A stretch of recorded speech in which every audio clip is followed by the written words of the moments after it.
Amados, graças e paz a todos. Paramos no terceiro tópico da lição, precisamos parar, mas vamos dar continuidade aqui nesse terceiro tópico da nossa lição, que tem por título o terceiro tópico, as qualificações para o ministério. Eu poderia falar sobre 21 qualificações para o ministério. Que o obreiro deve ser irrepreensível. Segundo, marido de uma só mulher.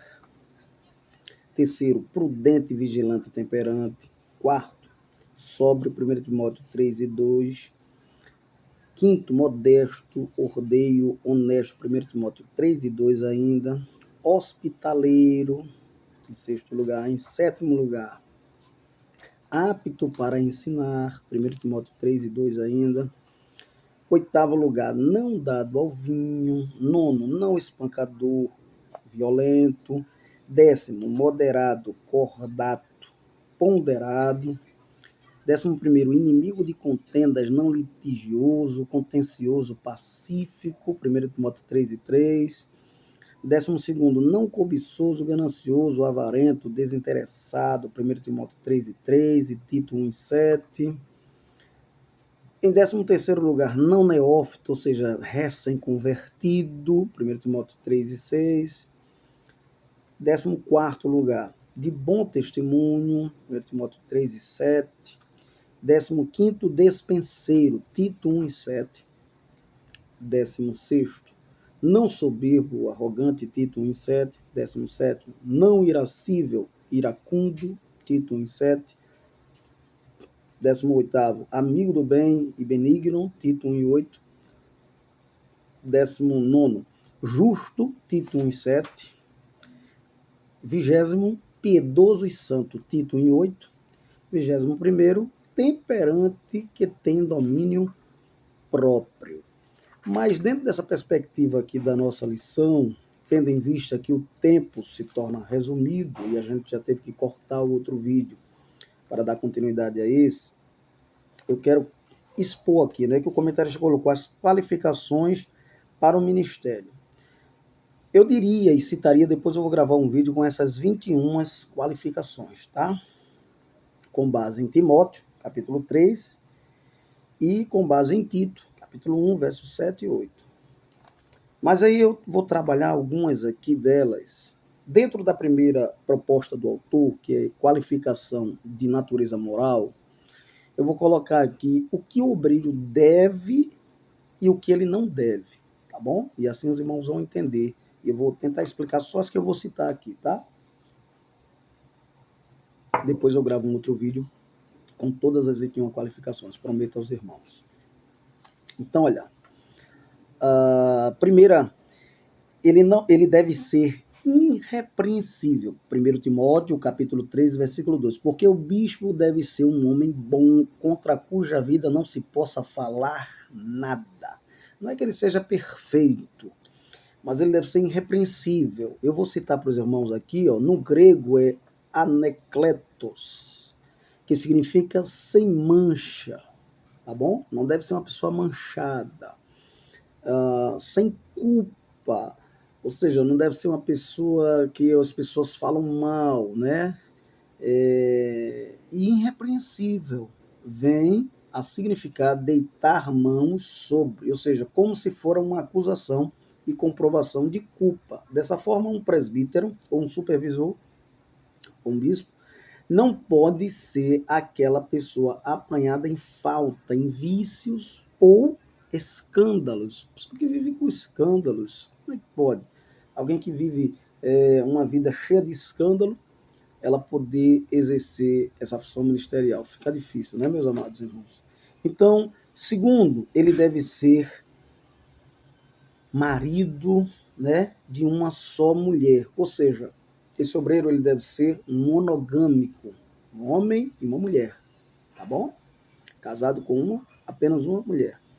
Obviamente com exceções de a pessoa ficar viúvo, com essas exceções. Não vamos entrar nesses detalhes. Ele indica que o que está na condição de líder não pode ser culpado de poligamia, tá? o que é contrário à ideia cristã do casamento monogâmico, Mateus 19, 3 ao 12. Aplica-se também ao concubinato, que é uma forma disfarçada de poligamia, ao ao ato condenado, né, no antigo judaísmo. Então, ser marido de uma só mulher não dá direito ao homem de Deus de divorciar-se por qualquer motivo. Tá ok, meus amados irmãos? Contrair novas núpcias, né, permanecendo na condição de líder.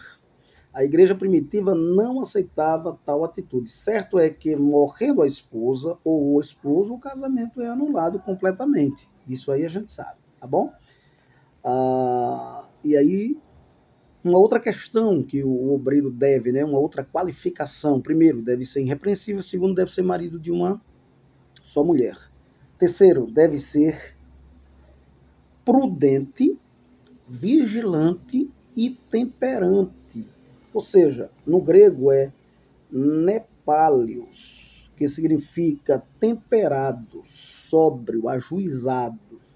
O termo dá a entender também que esta temperança aplica-se à moderação do uso das bebidas alcoólicas e que, por certo, a abstinência total livra o pastor da aparência do mal e da tentação do alcoolismo, quando é o caso de pessoas que são tendenciosas a essa questão. Tá bom, meus amados? Agora eu vou citar aqui 3 coisas que ele não deve, com base em Timóteo 3 e o verso de número, ainda aqui, número 2, número 3, tá bom? Ele vai dizer aqui, ó, ele não pode ser dado ao vinho, ou seja, viciado no vinho. Quando ele diz não pode ser dado ao vinho, ele está querendo dizer que ele não pode ser viciado no vinho, não dado ao vinho. O termo grego é paroinus. Significa viciado no vinho, o que o ministro não deve ser de maneira alguma. De maneira alguma. Tá? Apesar do apóstolo Paulo recomendar a Timóteo um pouco de vinho, o que na época era útil medicamento na cura de diversas enfermidades, ele não mostra simpatia pelo vinho como motivo de prazer, senão pela frequente enfermidades que acometiam o débil físico de Timóteo. Na igreja de hoje, a recomendação é a abstinência total. Tá bom? Se abster. Inclusive, Paulo vai dizer, não vos embriagueis com o vinho que há contenda, mas enchei-vos, seja submisso ao Espírito. Tá ok? Então, já falei 3 coisas que o obreiro deve. A primeira que não deve, a segunda que não deve ser espancador e violento, de forma alguma. Tá bom? O violento deste texto significa no grego plektes, ou seja, aquele que tem ânsia de brigar, briguento, camarada briguento, e entrar em querelas, pugnais, briguento, valentão, que propositamente ofende e oprime as pessoas, porque sente prazer nisso. Então a raiz é pleso, que significa bater, espancar, ferir. Não deve ser uma pessoa desse tipo de jeito algum, tá ok? Deve ter temperança, deve ser modesto. Terceiro lugar, não cobiçoso, ganancioso, avarento, desinteressado. Ele não deve ser, tá bom? Ganancioso, avarento, desinteressado. No grego é ais croquerdes, ou seja, cobiçoso de grande, cobiçoso de ganho desonesto. Ele não deve ser, tá bom? Ganancioso é do tipo de pessoas que tenta convencer que seu interesse é pelo reino dos céus, quando na verdade suas ações bem demonstram suas atenções voltadas para as coisas deste mundo, é materialista, tá ok? Um líder da igreja não pode fazer de seu ofício um meio de enriquecer-se, tá bom? Conforme muitos têm feito através das histórias, né?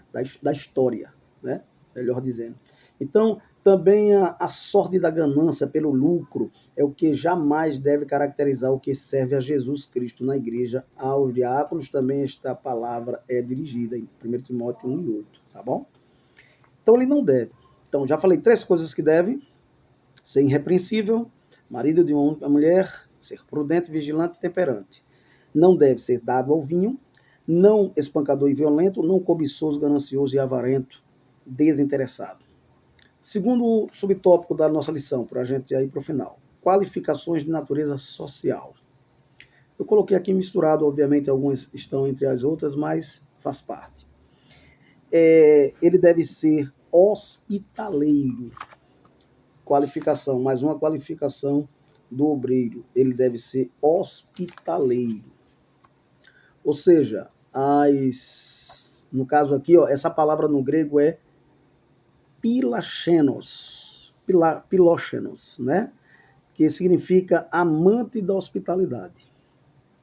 Ainda no original grego temos a palavra piloxenia, que é um composto de 2 vocábulos cujo significado é amor aos estranhos.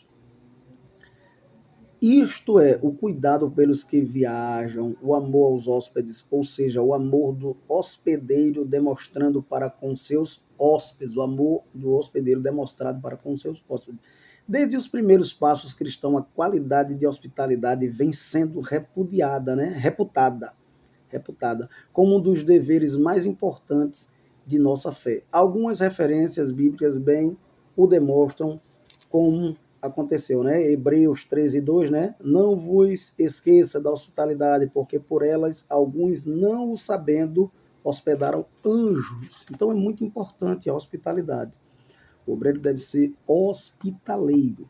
Segundo, o que ele deve ser, que aqui já é, na verdade, a gente já falou de 3, né? Já é o quinto que ele deve ser: um bom mestre nas escrituras, apto ao ensino da palavra. E olhe como tem precisado de pessoas desse nível. É muito importante, é até interessante essa lição, para que muitos que se intitulam ou que foram intitulados entendam qual é realmente seu chamado. E que se não tiver essa chamada, meu irmão, por favor, não encare essa situação. A não ser que você tenha o chamado de Deus. Realmente tenha sido chamado por Deus, tenha a vocação de Deus. O título os homens até dá, mas o chamado e a vocação, quem dá é Deus, é o Senhor Jesus Cristo, viu? Então, apto para ensinar, em grego é didáskicos, tá bom? Didáskicos, que significa habilidoso no ensino, apto para ensinar, indicando alguém que possui o dom ministerial de mestre, tá ok? Qualificação e disposição para ensinar. Não é fácil ensinar. Há um desdobramento muito grande, precisa de muita leitura, muito estudo, muito aprofundamento. E dos supervisores, o que se espera realmente é que fossem mestres. Todo pastor e todo pregador deve ser um mestre, pois de outra forma destruirá o caráter espiritual da igreja. Tá bom? Deve ensinar o rebanho as verdades bíblicas e suas doutrinas com poder de convencimento, tá bom?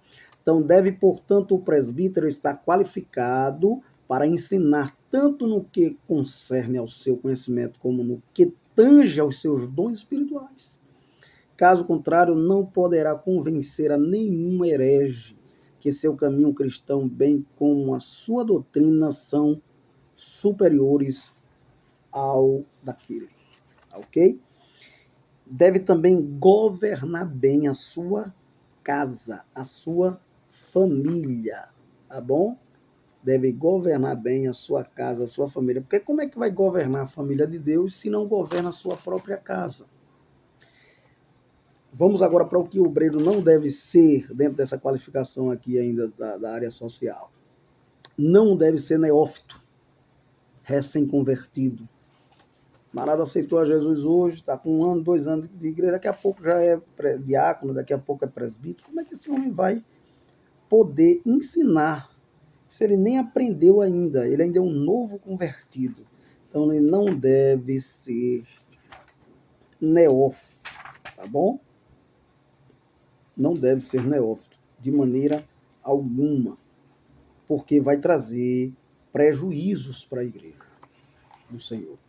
Na tradução aqui do termo grego neófitos, que significa recém-plantado, aludindo à pessoa convertida recentemente. Os novos convertidos eram pessoas cheias do fogo do Espírito e zelosos no trabalho, e engrossavam as fileiras da igreja cristã, devido ao zelo que demonstravam facilmente as comunidades, eram levados a reconhecer os novos convertidos como líderes naturais e, consequentemente, conduzidos à posição de personalidade. Timóteo chama a atenção para esse fato. Nem sempre estão desenvolvidos espiritualmente. Obviamente, tem pessoas que desenvolvem mais rápido do que outros. Pessoas que têm 5 anos do evangelho, 10 anos, mas ele tem um desenvolvimento que outro de 20, 30 não tem. Tá bom? É preciso também analisar por este ângulo. Porém, quando ele diz neófito aqui, é realmente recém-convertido, é novo ainda. Não tem o perfil ainda, a qualificação para isso. Não deve ser também soberbo, tá bom? Nem arrogante. Não deve ser soberbo, nem arrogante. Por quê, irmão? A palavra arrogante aqui, no grego, é autades. Autades, né? Indica a pessoa dotada de opinião obstinada, um voluntarioso, um arrogante no trato com os demais, né? Só a opinião dele vale, a dos outros não vale. Ensoberbecer-se no grego que quer dizer nublar, iludir, e na voz passiva, inchar, só inchada, sabe? Torna-se insensato, tá bom? Muitos noviços podem ser cegados por orgulho ou soberba, como pudessem voar para além das nuvens. Esses não podem ver a si mesmos, tá bem? E aos outros como são pela nuvem de poeira que se levanta sobre eles, pois a raiz dessa palavra significa fumaça. Todo bom pastor não se mostra como ditador e deve sempre mostrar respeito pelos sentimentos das ovelhas de seu rebanho. Há somente um Senhor na igreja, não é isso? Jesus Cristo. E nenhum mero homem pode tentar usurpar a sua posição. Cristo é o sumo pastor, tá bem?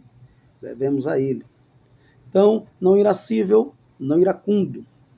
Aí eu coloquei aqui uma observação. Deve ser temperante. Essa seria aqui a última qualificação. Temperante, com base em Tito 1:8. No grego é encrates. Ou seja, autocontrolado, autodisciplinado. Refere-se à pessoa que sabe andar no caminho da santidade, que evita os vícios do passado e os defeitos do paganismo. É a única palavra que aparece em todo o Novo Testamento. Entretanto, em Gálatas 5:23, vemos a sua forma nominal, ekrateia, figurando como um dos aspectos do fruto do Espírito, temperança, domínio próprio.